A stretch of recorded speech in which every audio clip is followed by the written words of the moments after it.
বিসমিল্লাহির রহমানির রহিম। আসসালামু আলাইকুম ওয়া রাহমাতুল্লাহি ওয়া বারাকাতুহু। প্রিয় শিক্ষার্থী, সম্মানিত অভিভাবক, সবাইকে আজকের ক্লাসে স্বাগত জানাচ্ছি। আমি মোহাম্মদ বেলাল উদ্দিন, প্রভাষক অর্থনীতি, Bandarban collectorate school and college. আজকের ক্লাসটি একাদশ এবং দ্বাদশ শ্রেণীর জন্য। প্রিয় শিক্ষার্থীরা, আজকের ক্লাসটি মনোযোগ দিয়ে করলে কৃষিক্ষেত্রে ক্রমহ্রাসমান প্রান্তিক উৎপাদন বিধির প্রয়োগ ব্যাখ্যা করতে পারবে। অন্যান্য ক্ষেত্রে ক্রমহ্রাসমান প্রান্তিক উৎপাদন বিধি কার্যকর কিনা ব্যাখ্যা করতে পারবে। প্রথমে আমরা কৃষিক্ষেত্রে ক্রমহ্রাসমান প্রান্তিক উৎপাদন বিধির প্রয়োগ দেখব, বা application of law of diminishing marginal returns in agriculture. উৎপাদনে ব্যবহৃত অন্যান্য উপকরণ এবং কলাকৌশল অপরিবর্তিত রেখে কোনো নির্দিষ্ট উপকরণকে নির্দিষ্ট হারে বৃদ্ধি করলে উৎপাদন যদি উপকরণ নিয়োগের হার অপেক্ষা কম হারে বৃদ্ধি পায়, তাকে ক্রমহ্রাসমান প্রান্তিক উৎপাদন বিধি বলে। প্রিয় শিক্ষার্থীরা, পূর্বের ক্লাসে আমরা ক্রমবর্ধমান প্রান্তিক উৎপাদন বিধি, সমানুপাতিক প্রান্তিক উৎপাদন বিধি এবং ক্রমহ্রাসমান প্রান্তিক উৎপাদন বিধি দেখেছিলাম। এখন আমরা দেখব কৃষিক্ষেত্রে ক্রমহ্রাসমান প্রান্তিক উৎপাদন বিধি কেন কার্যকর হয়। তাহলে কৃষিক্ষেত্রে ক্রমহ্রাসমান প্রান্তিক উৎপাদন বিধি কেন কার্যকর হয় সেটা বোঝার আগে আমাদেরকে বুঝতে হবে ক্রমহ্রাসমান প্রান্তিক উৎপাদন বিধি কাকে বলে। যদি আমরা সংক্ষেপে বলতে চাই, উৎপাদন ক্ষেত্রে কিছু উপকরণ স্থির রেখে শ্রম ও মূলধনকে যে হারে নিয়োগ করা হয়, উৎপাদন যদি তার তুলনায় কম হারে বৃদ্ধি পায়, তখন তাকে ক্রমহ্রাসমান প্রান্তিক উৎপাদন বিধি বলে। এই বিধিটি কৃষিক্ষেত্রে অনেক বেশি কার্যকর হয়। কৃষিক্ষেত্রে ক্রমহ্রাসমান প্রান্তিক উৎপাদন বিধি কার্যকর হওয়ার যে সকল কারণগুলো রয়েছে, কারণগুলো নিম্নে আলোচনা করা হলো। এক হচ্ছে ভূমির যোগান সীমাবদ্ধ। তাহলে কৃষিক্ষেত্রে কেন ক্রমহ্রাসমান প্রান্তিক উৎপাদন বিধি কার্যকর হয়? এক নাম্বার কারণ হচ্ছে ভূমির যোগান সীমাবদ্ধ। দেখো, ভূমি হচ্ছে প্রকৃতির দান। মানুষ ইচ্ছা করলেই ভূমির যোগান বৃদ্ধি করতে পারে না, তবে অন্যান্য উপকরণ বৃদ্ধি করা যায়। তবে অন্যান্য উপকরণ যে হারে বৃদ্ধি করা হয়, উৎপাদন তার তুলনায় কম হারে বৃদ্ধি পায়। আর উৎপাদন উপকরণের তুলনায় কম হারে বৃদ্ধি পায় বলেই কৃষিক্ষেত্রে ক্রমহ্রাসমান প্রান্তিক উৎপাদন বিধি দ্রুত কার্যকর হয়। 2. উর্বরা শক্তি হ্রাস।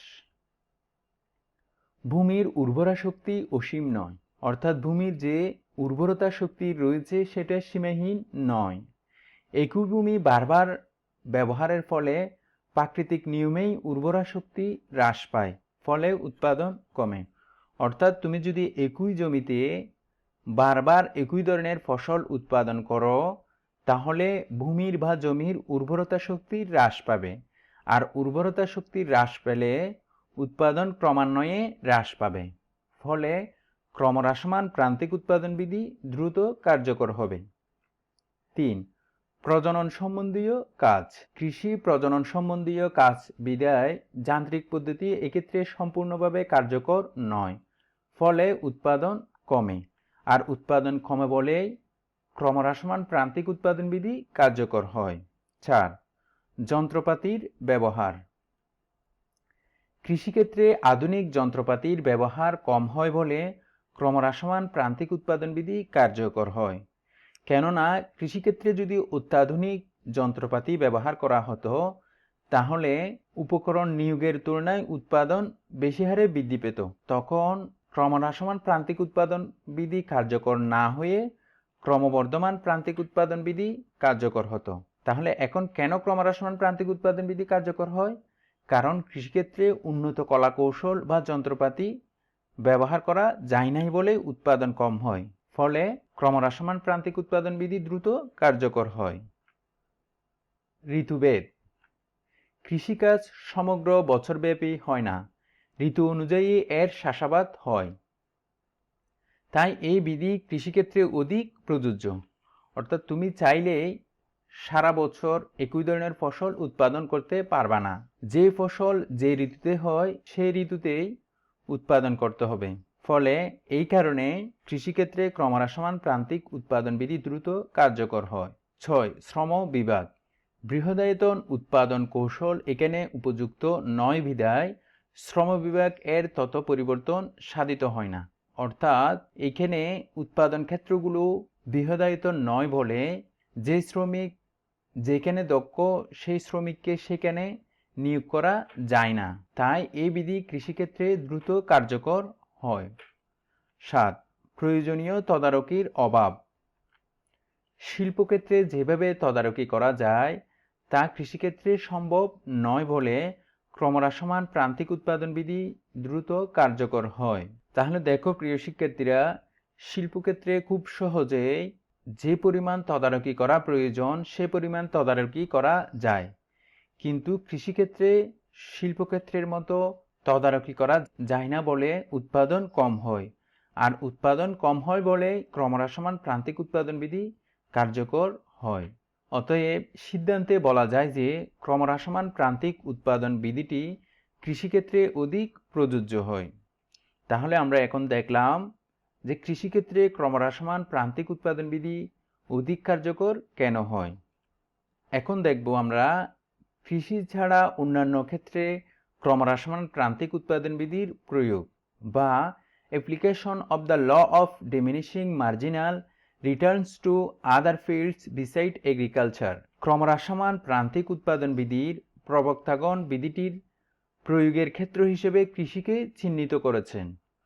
অর্থাৎ ক্রমহ্রাসমান প্রান্তিক উৎপাদন বিধির যে সকল প্রবক্তা রয়েছে তারা মনে করেছেন যে এই বিধি শুধুমাত্র কৃষিখাতে কার্যকর, কিন্তু এটি শুধু কৃষিতে প্রযোজ্য নয়, শিল্প, খনিজ, মৎস্য ও বনজ সম্পদ আহরণেও বিধিটির কার্যকারিতা পরিলক্ষিত হয়, যা নিম্নে তুলে ধরা হলো। 1. শিল্পক্ষেত্র। শিল্পক্ষেত্রেও ক্রমহ্রাসমান প্রান্তিক উৎপাদন বিধিটি কার্যকর হয়। শিল্প কারখানায় উৎপাদনের প্রথম দিকে ক্রমবর্ধমান উৎপাদন বিধি কার্যকর হলেও উৎপাদন কাম্য স্তরের পর ক্রমহ্রাসমান উৎপাদন বিধি কার্যকরী হবে। কাম্য স্তরের পর শ্রম ও মূলধন যে হারে নিয়োগ করা হয় উৎপাদন তার চেয়ে কম হারে বাড়ে। অর্থাৎ শিল্প কারখানায় প্রথম দিকে উপকরণগুলো অনেক বেশি দক্ষ থাকে বলে উপকরণ যে হারে নিয়োগ করা হয় উৎপাদন তার তুলনায় বেশি হারে বৃদ্ধি পায়। ফলে উৎপাদনের প্রথম দিকে শিল্পক্ষেত্রে ক্রমবর্ধমান উৎপাদন বিধি কার্যকর হয়, কিন্তু প্রতিটি শিল্প কারখানার একটি নির্দিষ্ট পরিমাণ উৎপাদন ক্ষমতা রয়েছে। সেই উৎপাদন ক্ষমতার পর যখন উপকরণ নিয়োগ করা হয় তখন উপকরণ যে হারে নিয়োগ করা হয় উৎপাদন তার তুলনায় কম হারে বৃদ্ধি পায়, আর তখনই ক্রমহ্রাসমান প্রান্তিক উৎপাদন বিধি কার্যকর হয়। অর্থাৎ শিল্পক্ষেত্রে উৎপাদন ক্ষমতার পর ক্রমহ্রাসমান প্রান্তিক উৎপাদন বিধি কার্যকর হয়। 2. খনিজ ক্ষেত্রে। খনিজ ক্ষেত্রে ও ক্রমহ্রাসমান প্রান্তিক উৎপাদন বিধি কার্যকর হয়।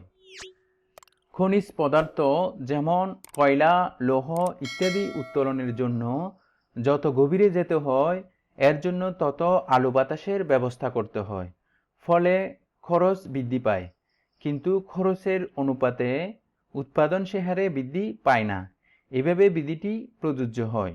অর্থাৎ ভূগর্ভস্থ থেকে খনি আহরণের ক্ষেত্রে যত বেশি গভীরে যাওয়া হয় উৎপাদন ব্যয় তত বেশি বৃদ্ধি পায়, কিন্তু তার তুলনায় খনিজের আহরণ কম হয়, ফলে খনিজ ক্ষেত্রে ক্রমহ্রাসমান প্রান্তিক উৎপাদন বিধি কার্যকর হয়। 3. মৎস্যক্ষেত্রে। মৎস্যক্ষেত্রেও এই বিধি কার্যকর হয়। নদী, বিল, পুকুর যে কোনো মৎস্যক্ষেত্রে ইচ্ছে করলেই যত খুশি মাছ ধরা যায় না। ক্রমাগত অধিক সংখ্যক মাছ ধরার জন্য বেশি পরিমাণ শ্রম, নৌকা, জাল, প্রয়োজনীয় যন্ত্রপাতি ব্যবহারের জন্য অধিক অর্থ ব্যয় করতে হয়। ফলে দ্রুত মাছের পরিমাণ বৃদ্ধি পাবে, কিন্তু মাছ সংগ্রহের হার উৎপাদন ব্যয়ের তুলনায় কম হবে। অর্থাৎ জেলেগণ যখন নদী বা সাগরে অনেক দূরে গিয়ে মাছ ধরতে যাবে তখন মাছ ধরার জন্য তাদের ব্যয়টা বেশি হবে, কিন্তু সেই হারে মাছ পাবে না। অর্থাৎ মৎস্যক্ষেত্রে তখন ক্রমহ্রাসমান প্রান্তিক উৎপাদন বিধি কার্যকর হবে। 4. বনজ সম্পদ আহরণের ক্ষেত্রে বনজ সম্পদ আহরণের ক্ষেত্রেও এই বিধি কার্যকর হয়। বনজ সম্পদ আহরণের জন্য যতই গভীর অরণ্যে যেতে হয় ততই আহরিত সম্পদ হতে আয়ের তুলনায় ব্যয় অধিক হয়, আর তখনই ক্রমহ্রাসমান প্রান্তিক উৎপাদন বিধিটি কার্যকর হয়। উপরিউক্ত আলোচনা থেকে বলা যায় ক্রমহ্রাসমান প্রান্তিক উৎপাদন বিধিটি কেবল কৃষিক্ষেত্রে কার্যকরী হয় না, উৎপাদনের অন্যান্য ক্ষেত্রে যথা শিল্প, খনিজ, মৎস্য, বনজ প্রভৃতি ক্ষেত্রেও এই বিধিটি প্রযোজ্য হয়। তাহলে প্রিয় শিক্ষার্থীরা, আজকের ক্লাস এখানেই শেষ করছি। আল্লাহ হাফেজ।